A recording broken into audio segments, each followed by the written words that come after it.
Does that look good or what? Let me show you what I did. Prep is really helpful during the week to make easy and quick dinners, and I happen to have some chuck roast in the freezer. I mixed with some lightly steamed French beans. And whenever I freeze any meat, I do the meat and the sauce separately. And the sauce has all that carrot, celery, onion, garlic, wine goodness that literally took no time at all. You're gonna set aside and start working on the cheesy biscuit. You can see where this is going and how good this is gonna be. Mix the flour, baking powder, baking soda, a touch of salt. Add the very, very cold butter. And I use the grater. It's the easiest way to mix in the butter. Add a little bit of black pepper.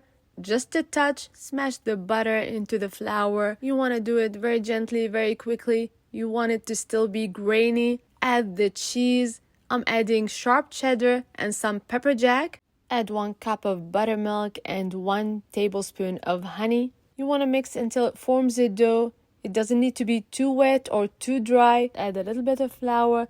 Cut into circles, top the casserole, brush the top of the biscuit with a little bit of heavy whipping cream. Bake at 400 degrees Fahrenheit for 25 to 30 minutes or until the biscuit is cooked all the way through. Dinner on the table in less than 30, and my pickiest eater loved it. Recipe in the caption below.